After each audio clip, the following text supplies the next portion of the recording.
বড় ভাই আমার বিশ্ববিদ্যালয়ের আমাদের আল কোরআনের আমার আগের ইয়ারের বড় ভাই আপনাদের এলাকার সন্তান মনে হয়, কোথায় বাড়ি আমি জানি না। হ্যাঁ, নওগাঁ, পাশের জেলা নওগাঁ। সামনে বসা আমার মুসলমান ভাইরা, বিশেষ করে পর্দার আড়ালের সম্মানিত মা এবং বোনেরা, প্রাণপ্রিয় বগুড়াবাসী, রব্বুল আলামিনের দরবারে দোয়া করছি, সামনে একটা বিশাল রহমত বরকত মাগফিরাতের মাস ছায়া ফেলতে যাচ্ছে। নবীজি এই মাস আসার আগেই দোয়া করতেন, আল্লাহুম্মা বারিক লানা ফি রজব ওয়া শাবান ওয়া বাল্লিগনা রমাদান। হে আল্লাহ, রজব আর শাবানের বরকত আমাদেরকে দান করো, রমজান পর্যন্ত আমাদের হায়াতটা বাড়িয়ে দাও। বলেন তো, হায়াত চাওয়া জায়েজ আছে? কি ঘুমাচ্ছেন আপনারা? আমি বেশি দিন বেঁচে থাকতে চাই, এই কামনা করা বেশি জায়েজ আছে? জায়েজ নেই। বেশি দিন বেঁচে থাকার আকাঙ্ক্ষা করে মুশরিকরা। কারা? ওয়ালাতাজিদান্নাহুম আহরাসান নাসি আলা হায়াতিন ওয়া মিনাল্লাযিনা আশরাকু। আল্লাহ পাক বলেন, হে নবী, এই পৃথিবীতে যারা মুশরিক আপনি দেখতে পাবেন তারা বেশি দিন বেঁচে থাকার আকাঙ্ক্ষা করে। ওদেরকে যদি বলেন ইয়াওয়াদু আহাদুহুম লাউ ইয়াম্মারু আলফা সানা, তোমরা 1000 বছর বেঁচে থাকবে, ওরা বলবে আলহামদুলিল্লাহ, আমরা আরো বাঁচতে চাই। তার বেশি দিন বেঁচে থাকার আকাঙ্ক্ষা কাদের? মুশরিক। বলেন বলেন, আমরা কি মুশরিক? তাহলে নবীজি কেন বললেন না বাল্লিগনা রমাদান? হে আল্লাহ, তুমি রমজান পর্যন্ত আমাদের হায়াতটা বাড়িয়ে দাও। এই হাদিসের ব্যাখ্যায় আমি দেখেছি নবীজি এই কারণে বলেছিলেন, কারণ এই 11 মাসের ইবাদত আপনি যতই করেন না কেন এই 1 মাসের সমান কখনো করতে পারবেন না। আপনি এই সমস্ত মাসে যদি একবার সুবহানাল্লাহ বলেন, একটা নেকি পাবেন। আর রমজান সামনে আর কয়দিন আছে? মাত্র এই 13 দিন পরে যে বিশাল রহমত মাগফিরাত মাজাদের মাস ছায়া ফেলছে। রমজানের চাঁদ ওঠার পর পরে একেবারে ঈদের দিনের আগ পর্যন্ত যদি একবার সুবহানাল্লাহ পড়তে পারেন, 70 বার বলার সওয়াব হয়ে যাবে। এই মাসে এখন 2 রাকাত নামাজ পড়লে যা হবে, এরা এই মাসে এখন 70 রাকাত নামাজ পড়লে যা হবে, রমজানের 2 রাকাত নামাজে সেই সওয়াব হবে।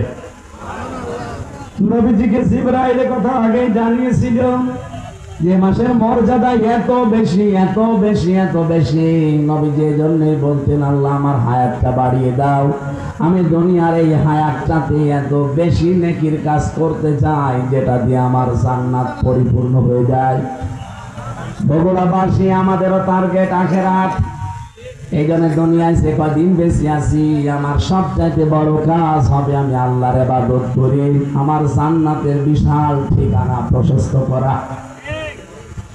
জান্নাত যেহেতু কারো জন্য বানানো নেই, আপনি যা করবেন এইটা দিয়ে আপনার জান্নাত বানানো হবে।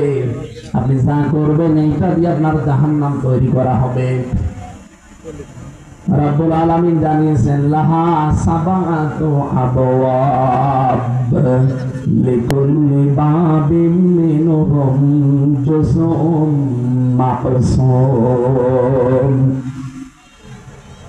সূরা নাহাল 14 নম্বর, সূরা হিজরের ভেতরে আছে। এটা 14 নম্বর পারার 3 নম্বর পৃষ্ঠার 7 নম্বর লাইনে 44-45 নম্বর আয়াত।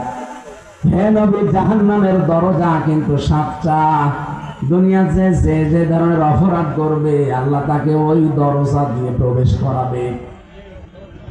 এখান থেকে আমাদের শিক্ষা নেওয়ার বিষয় এই পৃথিবীতে আমরা যে যে ধরনের কাজ করছি, এই কাজ দিয়ে আল্লাহ জাহান্নামের ওই দরজা আমাদের জন্য বানিয়ে রাখছে, ওইটা দিয়ে আল্লাহ আমাদের প্রবেশ করাবে।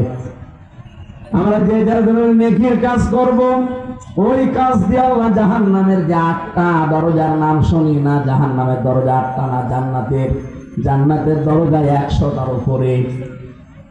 যে ধরনের কাজ করবে দুনিয়ায়, মরণের পরে আল্লাহ জান্নাতের ওই দরজা দিয়ে ওই স্তরে আল্লাহ তাকে পৌঁছিয়ে দেবে।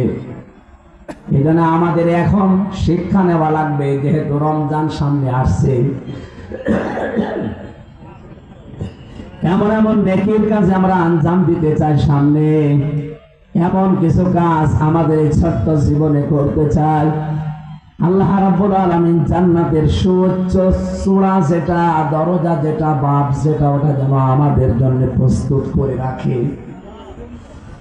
জাতির পিতা হযরত ইব্রাহিম আলাইহিস সালামকে মেরাজে যে নবীজি দেখেছিলেন, বিশ্ব নবী ডাক দিয়ে বললেন, হে আমার পিতা, আপনি একটা চিন্তা নিয়ে বসে আছেন কোন কারণে?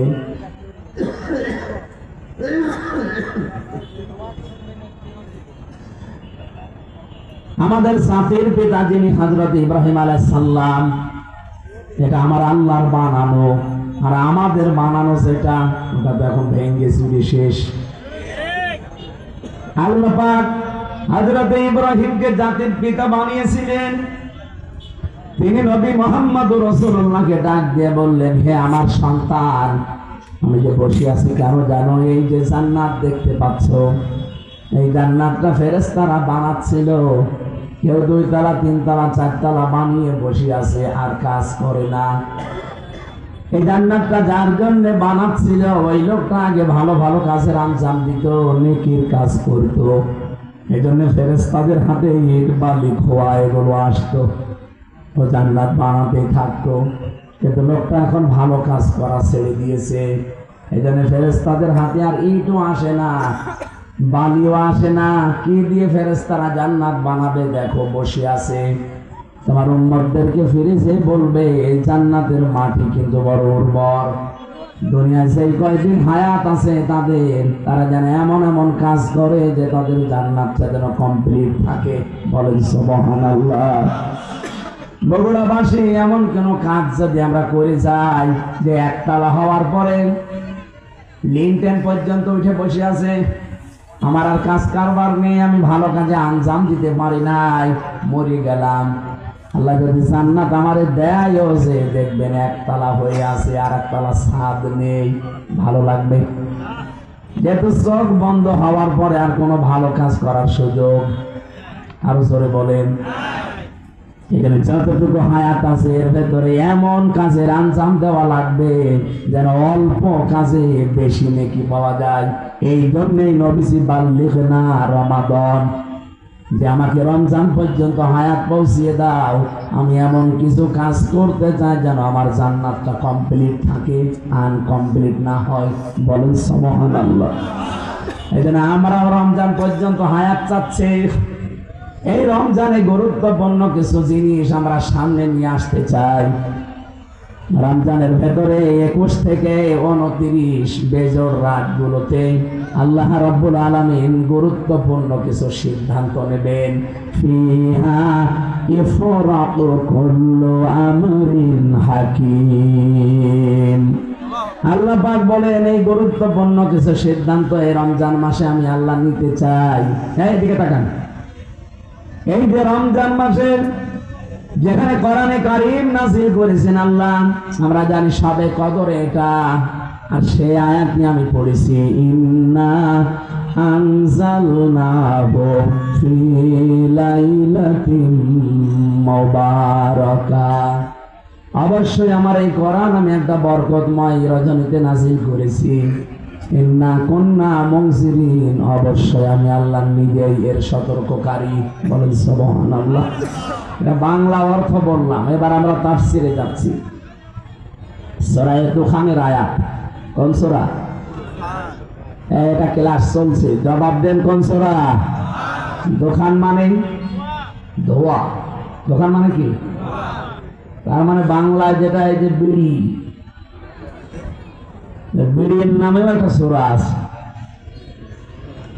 বিড়ি যারা খান তারা এখন চিন্তা করবেন যে কোনো অসুবিধা নেই, আমার নামে সূরা আছে। সূরা দোকানের ভেতরে 3 এবং 4 নম্বর আয়াতে আল্লাহ প্রথমে কোরআনে কারীমের কিছু মর্যাদার কথা তুলে ধরেছেন। হামিমুল কিতাবিল মুবিন। হামিম এটা নবীজির নাম, কোন কোন তাফসীরে আছে। ওয়াল কিতাবিল মুবিন, স্পষ্ট কিতাব, এর কসম আল্লাহ দিয়ে জানিয়েছেন, ইন্না আনজালনাহু, অবশ্যই আমি আল্লাহ এটা নাযিল করেছি। তাহলে এটা নাযিল কর্তাকে আরো জোরে বলেন